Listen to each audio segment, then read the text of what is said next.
As far as we know, except for the kitchen gardens, very few pilgrims were farmers in England, and none in Holland. However, in New England, everyone became farmers. The pilgrims started as a commune, with everyone working for one pot. The women balked at this because their hard work went to every newcomer off the boats and not to their own children. But when every pilgrim survivor was finally given their own acre of land, the women eagerly joined in, knowing their labor would benefit their family. Now we meet the original pilgrims, the Brewsters. Have you ever known a person who was so kind and friendly that she felt like your best friend when you first met her? I think that's who Mary Brewster was. Mother of five, and at 52 on the Mayflower, mentor to those around her. It was hard to be over 50 on the Mayflower. In fact, of all the passengers who were, only two survived the winter, William and Mary Brewster. Fortunately, before their demise, four of the seniors signed the critical Mayflower Compact. Why was this document so important? After they had arrived in the New World, they discovered it's not Virginia.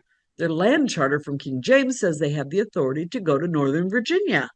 Instead, it's the hook of Cape James, later called Cape Cod, in the dark, lonely wilderness of Massachusetts, and they are afraid to get off the ship. Everyone is on edge. The men begin to fight about whether to go on to VA or stay in MA. They try to head south, but the rocky shoals are too dangerous for the Mayflower to navigate. But if they stay in Massachusetts, they have no legal authority to be there. Some say that's okay. They don't need anyone's approval. Sound familiar, Stephen Hopkins? Because they had learned to live together during that cramped, treacherous voyage, they also learned to cooperate. They create what they call their 1620 agreement between the planters. We call it the Mayflower Compact, one of the foundational documents of democracy. This is why they are able to elect their own leaders.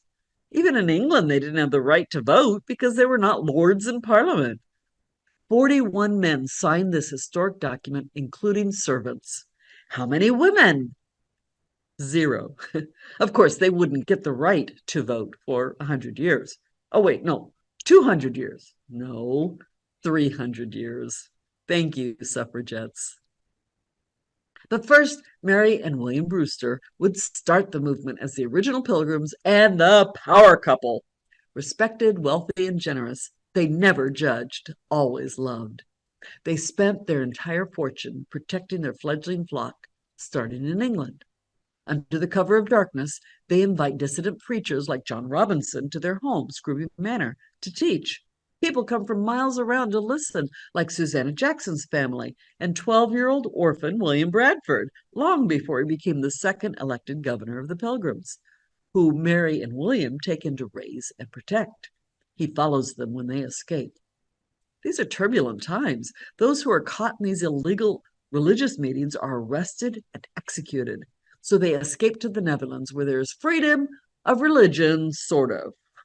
Even girls could get caught in the crossfire, even in the Netherlands, like little Mary Chilton, who was only 13 when she came on the Mayflower.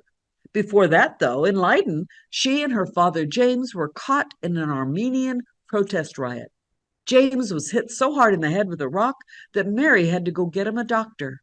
She survived the winter to marry John Winslow, Edward Winslow's brother, and have 9 children that grow up. During their 10 years in Leiden, Elder William Brewster and Thomas Brewer publish a book that's critical of the Church of England, which makes them wanted men by the spies of the church. While Thomas Brewer got arrested, William Brewster escapes. He's been hiding underground back in England for 2 years, while Mary has been raising their 5 children. Based on what they named them, you can see the history of their religious persecution. First was Jonathan, no persecution. Then daughters Patience and Fear, just before they flee to the Netherlands. Then sons born in Leiden, Love, and finally Wrestling. Should we stay or should we go? William Bradford called him Wrassle, and might have even wrestled with the little boy until his own son was born, whom he named Jonathan, after Mary's Jonathan. Just as Mary had taken William Bradford into her home and care when he grew up and married Dorothy May, Mary took the young bride under her wing. But when the Mayflower was finally ready to leave port and England forever, at the dock, William Bradford decides to leave their 4-year-old son behind, under the care of others, presumably. The last sound Dorothy hears was little Johnny's mournful wailing for his mother. Imagine her heartbreak that no friend or mentor could soothe during that dreadful voyage. Then, on a beautiful, calm December day, safely in Plymouth Harbor, Dorothy inexplicably slips overboard and drowns.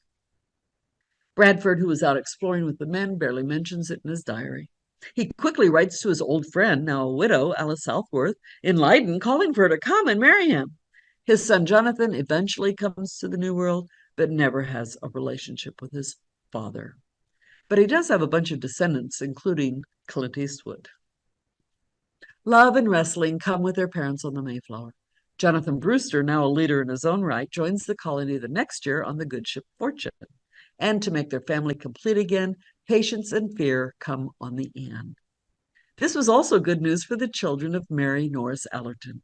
Mary was the third mother aboard the Mayflower who was expecting. Remember, both mother and child died on the ship, leaving Bartholomew, remember, and little 2-year-old Mary motherless, until Dad Isaac remarries, guess who? Second generation best friend, Fear Brewster, who raises the children as her own. In fact, little Mary grows up and names a daughter Fear, and at least 2 of her 55 grandchildren were also named Fear. Little Mary lives to 1699 as the last surviving Mayflower passenger and my ancestor. Their goal is to plant a new colony, and they know that Jamestown is struggling without their women. Not only did the Pilgrims have their own women and children, including young servants and apprentices, but they also have wards in their keeping like Desire Minter and the Moore children. Mary was in charge of 6-year-old Richard Moore and his 4-year-old sister, Mary. Along with siblings Jasper and Ellen, the Moore children were traveling without either parent. Any guesses why when both parents were still living? Frankly, it was human trafficking. When their father found out he wasn't their father, he virtually sold them to the Mayflower investors who placed them as wards on the Mayflower. Jasper was the first sibling to die. Then Ellen and Mary died. Richard alone beat the odds and grew up to become a ship's captain, working for Isaac Allerton, and survived to a lusty 83 with 1 daughter and 6 sons and lots more descendants, although they were technically Blakeways. In 1627, before Mary died, she was still taking care of orphans, including Humility Cooper and her cousin, Henry Sampson, plus, of course, Richard Moore. And Mary got to meet 4 of her grandchildren, including her namesake Mary, daughter of Jonathan. And she will be the ancestor to many famous people, including Katharine Hepburn and Julia Child, more strong women. Mary Brewster took care of so many others during those turbulent times. She died at 59, just before her son wrestling. William would live another 17 years, missing her every day. Let's see Mary's legacy.